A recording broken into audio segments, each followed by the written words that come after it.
அஸ்ஸலாமு அலைக்கும். என்னதான் நம்ம கிச்சன்ல நின்னு வேலை பார்த்தாலும், ஒரு சில டைமிங்ல நம்ம ஏதாவது ஒரு விஷயம் மறந்துருவோம். அந்த மாரி தான் இருந்தது. உப்பு ஜாடிலாம் உப்பு முடிஞ்சுச்சு சொல்லிட்டு நல்லா வாஷ் பண்ணிட்டு, வெயில்ல நல்லா காய வச்சுட்டு எடுத்து வச்சிருந்தேன். உப்பு கொட்ட மறந்தாச்சு.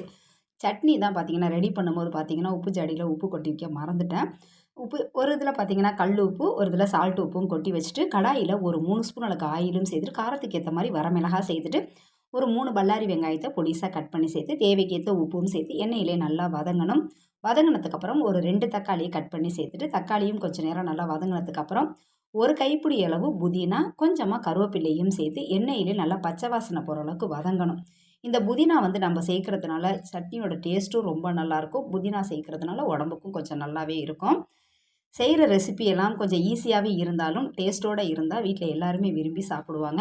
நல்லா வதங்குனதுக்கு அப்புறமா ஆற வச்சுட்டு, மிக்ஸி ஜார்ல அரைச்சு எடுத்துட்டு, கடாயில 2 ஸ்பூன் அளவுக்கு ஆயில், கொஞ்சமா கடுகு, கருவேப்பிலையும் சேர்த்து தாளிப்பு குடுத்தோம்னா, அருமையான டேஸ்ட்ல இட்லி, தோசைக்கு இந்த சட்னி ரெடி ஆயிடும்.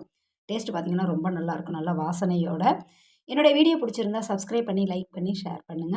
தேங்க் யூ ஃபார் வாட்சிங்.